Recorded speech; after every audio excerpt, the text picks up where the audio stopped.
Ladies and gentlemen, welcome to the 1 Nil Show. Thank you for joining me. A brand new series on the channel. We're going to be bringing you a 1 Nil show every single week. If you find a better name for it, shout it out. Drop it in the comments down below. And it is going to be absolutely vibes here at 1 Nil. Awesome stuff. We've got 1 Nil FC games. We've got the 1 Nil show. And if you don't want to watch the full episode, later on I'm going to be clipping some of the segments for shorter videos. But make sure you watch this all the way through because it is ultimate vibes here at 1 Nil. So as you can see, we've got the menu. Look how tasty that menu looks. We've got transfer news coming up. Obviously, a massive talking point with news coming out today about Lionel Messi. So I'm going to jump onto that, talk about Barcelona, how much strife they are in, and Messi, what's next for him. We've also got Fruity's 5 to come, which is 5 things that I like. So every week, this week, I'm going to give you the 5 players that I'm most excited to see this coming Premier League season. I'm also going to talk about the promoter clubs, what you need to know about them, what to look out for with those promoter clubs, and all that fancy business. And then, arguably the thing I'm most looking forward to, Fruity's Fantasy. That's right. Don't take your mind elsewhere.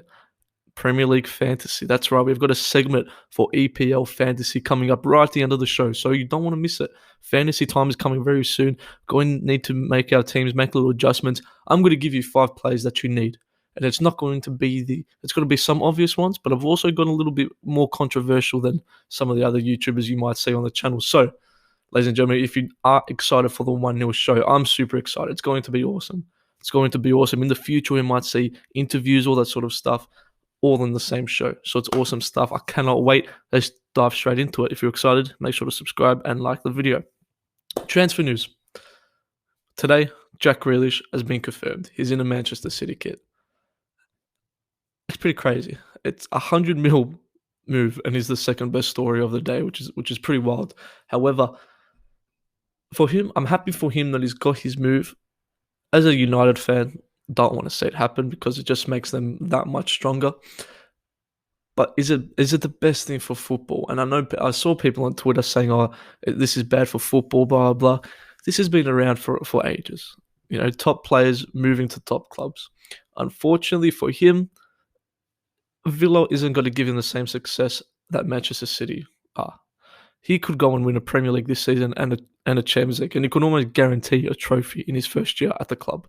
If he's at Villa, he's fighting for it. And I know people say, and I want to pose a question to you guys at home, would you rather stay at Villa, be a homegrown talent, an absolute hero at the club, become a legend, become everyone's idol at Aston Villa, or have a respectable career at Villa, more than a respectable one, get them back up to the Premier League, and then come make that move to Manchester City and just start to win trophies, earn a lot of money? What would you rather do?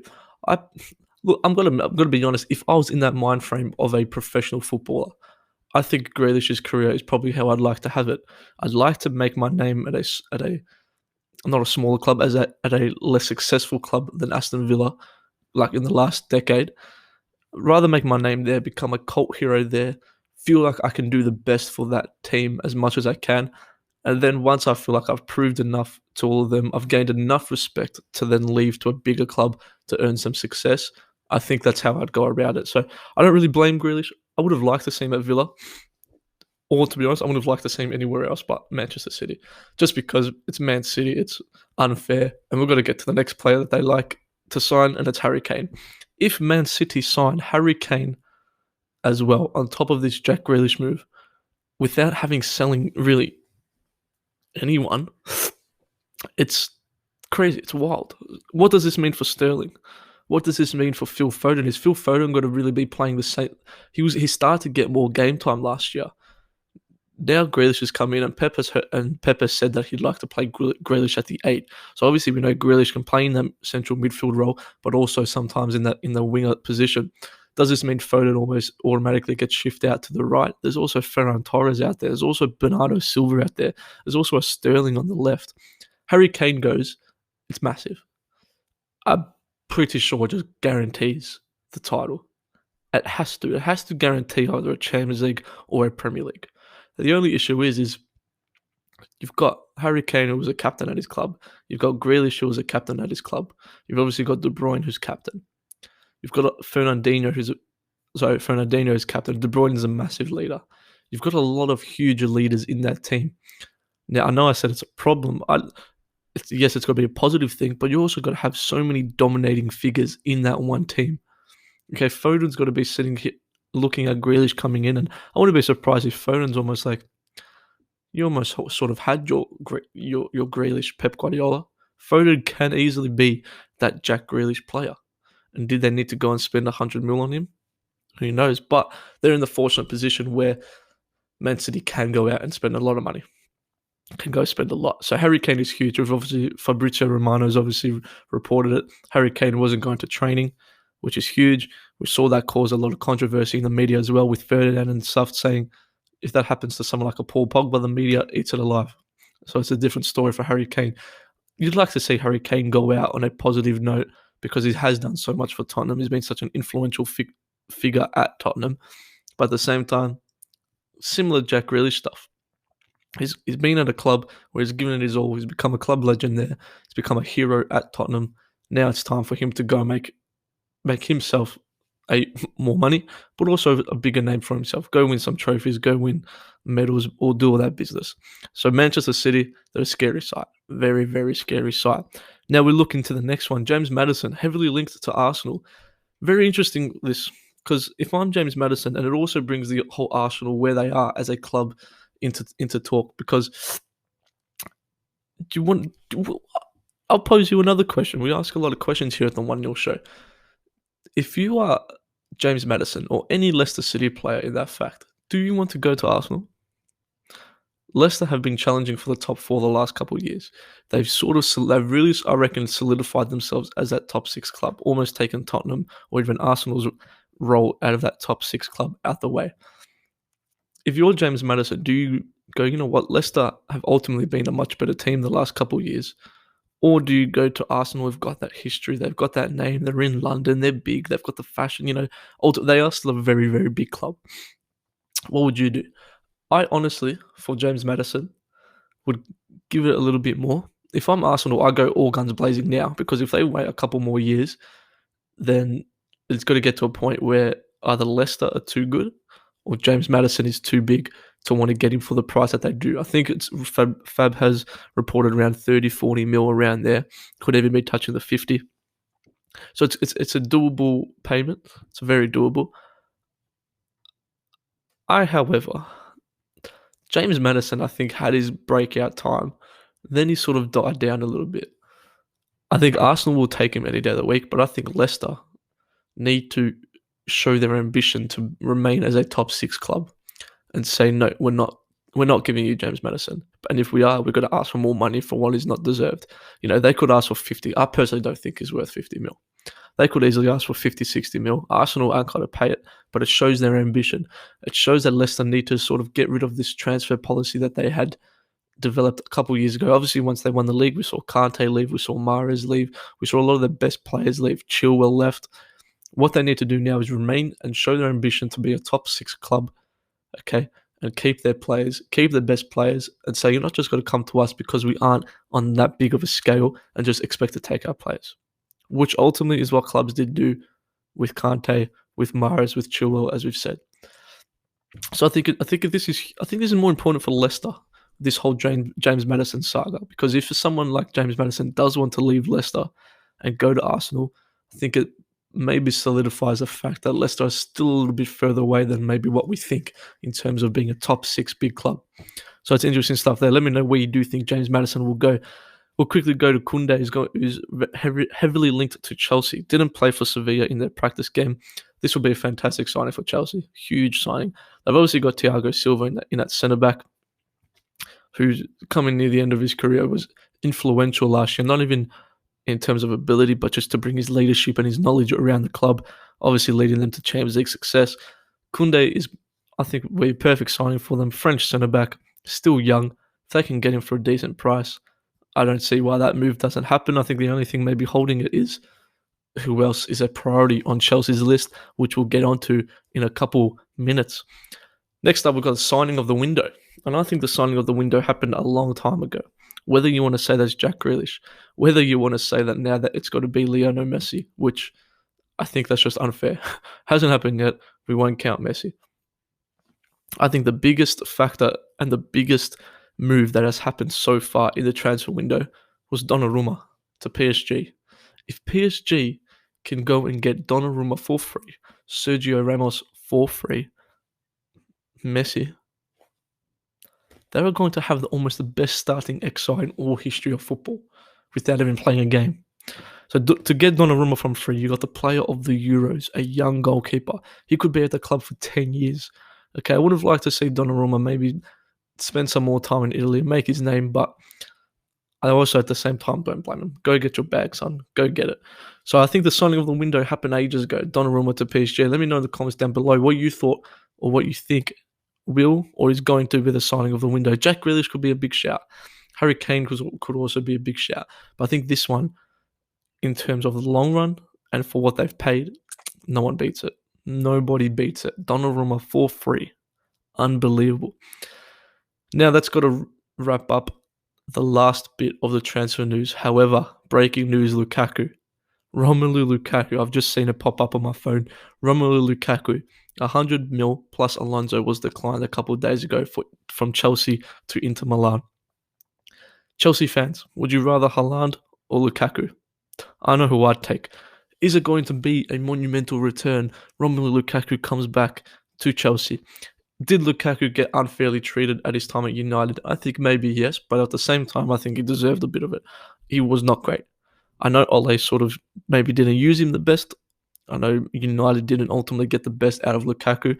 I think the Serie A is a perfect fit for him. And I think Lukaku shouldn't get too trigger happy. I think he should just say, you know what?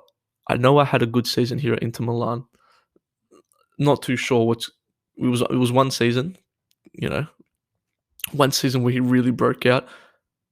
I've experienced the Premier League and how ruthless they are. So maybe I don't go straight away. Maybe I stay into Milan a bit more. If I can win a couple more trophies there, let's do that. And then from then, we can go back to the Premier League, make my name once again. He's still got age on his side. He's still got the body. He's been able to keep fit. So it should all be positive signs for Lukaku. But Chelsea fans, I do want to ask you, you're going to be paying 100 mil plus. Would you rather have Haaland or a Romelu Lukaku? That's got to wrap us up for the transfer news. And before we get into any further of the video, okay, we're up to the Messi point. So please, if you've enjoyed it up to now, please make sure to like and subscribe because we've got Messi, Barcelona situation, all that business coming up next. Messi is leaving Barcelona. Oh my goodness. I never thought the day would come. Never thought the day would come. There's probably so many kids crying now. I wonder, Barcelona's probably crying. And I'm a Messi fan. I'm not a Messi Ronaldo fanboy, blah, blah, blah. I genuinely love the both of them. But it's a sad day. I don't know, I don't think I've ever been like, oh shit, after seeing transfer news about a player. And I know a lot of the boys had the same feeling because even though Barcelona are in so much trouble financially, it always just felt like, it's okay, they'll find a way. You know, they might need to ship off, Pjanic and players like that, but Messi they'll keep. And I feel bad for players like Aguero. They almost sold them a false narrative, and players like Memphis Depay, Aguero especially, he came to Barcelona to play with Messi. Depay, a big factor in that would have been, I'm going to play with Messi. A couple of weeks before the season starts, Messi's gone. And they're not going to get any money for him. They're going to lose even more money. So I'm honestly speechless. It's not good for a show like this, but I'm honestly speechless. It's Barcelona are billions of dollars in debt, and as I spoke to someone before, no club is in profit. But the extent to which they are in debt is huge. It is massive. And for them to have to force their GOAT, their legend, their history maker, their money man, their little baby to leave the club because they can't afford to keep him there. It's just unbelievable. People think of Barcelona and Real Madrid. They're the two GOATs of football. Barcelona, the Clasico, you brought everyone together. It was like the two games of the La Liga that people would watch, from international. Honestly, I feel like I wish I could say more, but it's crazy. It is honestly unbelievable stuff. How do Barcelona come back from this? I don't really know. I don't think James. They've obviously signed Depay. They've obviously signed Aguero. How many of those players want to be at that club right now?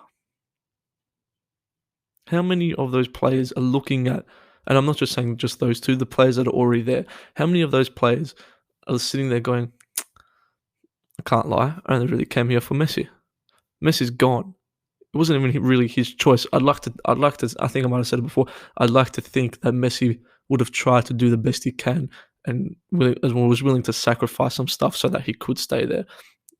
But how many players actually want to play for Barcelona right now? Who has more of an appeal, Barcelona or Manchester City right now? Leave in the comments. I'm honestly leaning towards Manchester City purely because I feel like you're going to get that success. With Barcelona, I don't think you do now. You go from the top. Ronald Koeman, is he an enticing coach to play for? No. Strikers Aguero. Okay, Memphis Depay. Okay, he's good. Yeah, sweet. There's no Messi. There's an aging Gerard Piqué down there. The defense was a shambles last season. Longley and Umtiti were not good. Okay, Sergio Roberto, even he was on the brink of leaving to Bayern Munich. They're going to start to lose more players. They've had to sign players for very cheap or for free. They haven't been able to go and spend big money. So I think it's great. It is honestly wild. It is so wild what has just gone down. Something that people would have seen coming a while ago, but then it started to fade out of the news a little bit. It was reported yesterday that he's about to sign a new 5-year contract. Wake up here in Melbourne, Australia, and he's gone. So it is insanity. To be honest, it's insane. I cannot believe it. It is wild. What's next for Messi? 1 0 FC.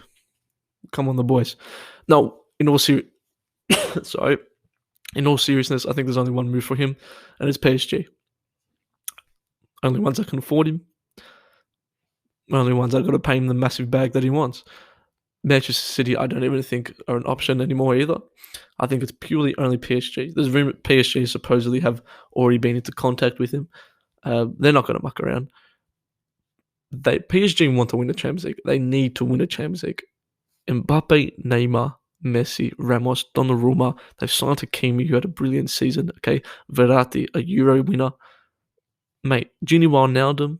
Are you kidding me? That front three: Mbappe, Neymar, Messi.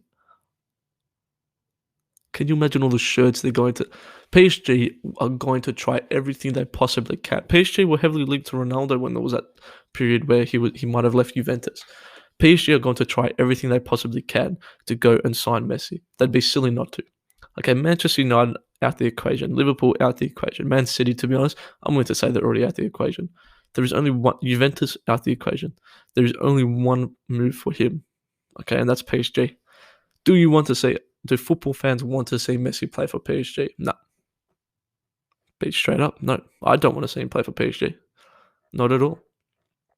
But at the same time, the Champions League is going to be crazy. It's almost going to feel like who can stop Man City and who can stop PSG. Have PSG done it the natural way or the old school way? No, they've gone and signed everyone who they possibly can. But that's what we have to do now. And we've seen it. You spend the most, you've got to ultimately win the most. Okay, we saw it with Man City winning the Premier League.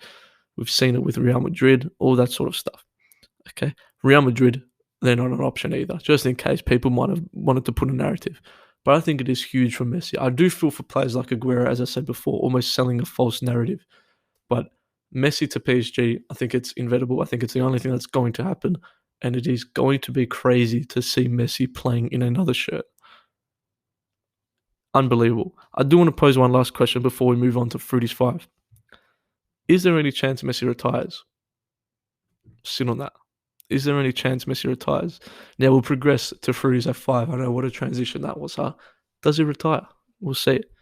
Fruity's 5 players I'm most excited to see this Premier League season, and I'm going to get straight into it. To get underway, I'm a Man United fan. Got to try to be unbiased, but Raphael Varane. Oh my goodness, Varane is playing for Manchester United. Are you kidding me? We got to go from Lindelof to Varane. Unbelievable.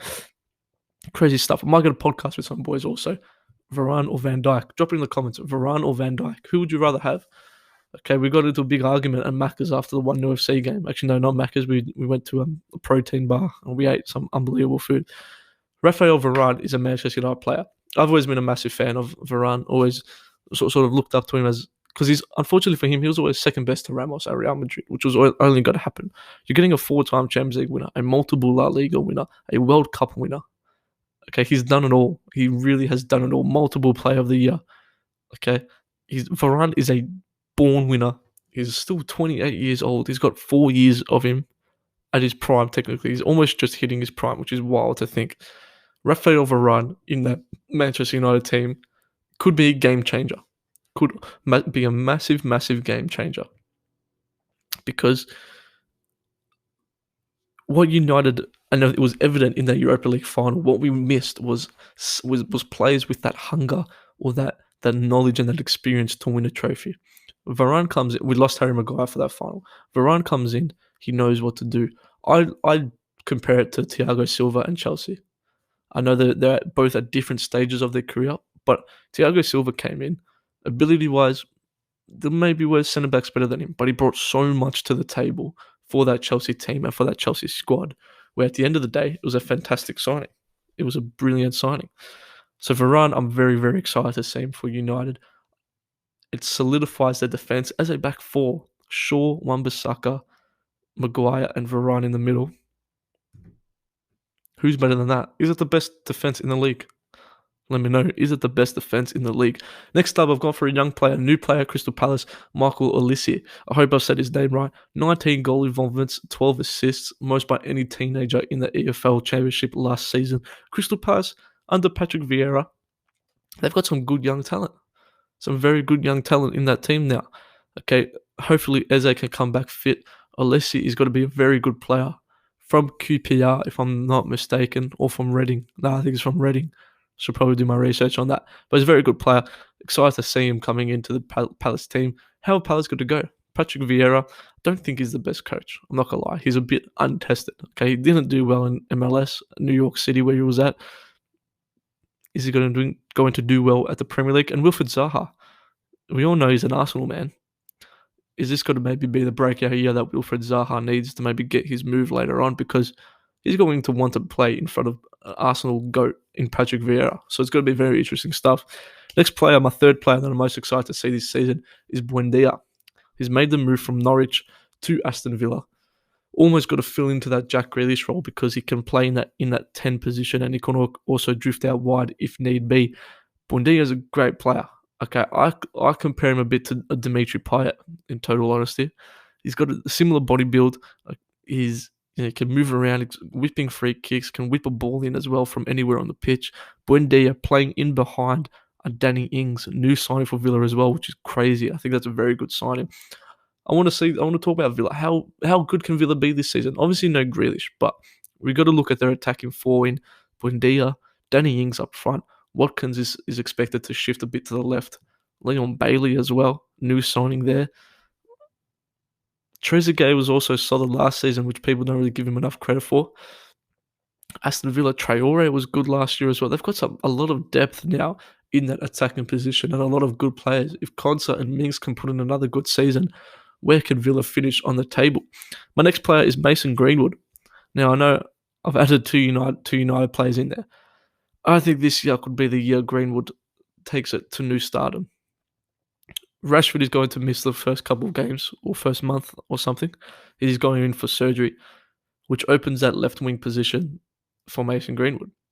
Whether Ole wants to, Sancho's on that right, whether he wants to keep Cavani in at the 10, in at the striker position and shift Martial out wide, or if he wants to purely keep Cavani there and move Greenwood to the left, as we've done the last couple of seasons, he's going to get regular football. He's going to have someone to target behind him, because when he was playing right wing, no one else could really challenge him. Dan James, that's about it.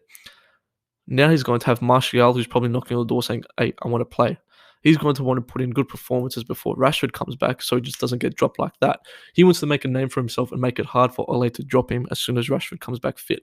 I would like to see him eventually leading to that striker position, because I think he can ultimately answer all our questions to that striker position and can save us 100 mil for an Erling Haaland in the future. Greenwood is a fantastic player, an absolute baller, born goal scorer. He's fantastic. So I would like to see him transition to that number 9. Once Cavani leaves at the end of the year, we've got Greenwood. We can have the best front three in the league. Rashford, Greenwood, Sancho. Thanks for coming. My last player, see how many of you disagree with that. My last player is Heung-min Son. I'm excited to see him because Harry Kane leaves, he becomes the head of the table. And no, I'm not talking about Roman Reigns. He becomes the head of the table at Tottenham. A player that's often so overlooked and someone I'm surprised hasn't really got recognition, or big clubs have been knocking on his door. I'd take him at United any day of the week. Son can almost play, he could almost transition to that striker position or that false nine position, or he can stick out to the wide. He becomes their main man. Son becomes Tottenham. Whether you want to admit it or not, Kane leaves, Son becomes Tottenham.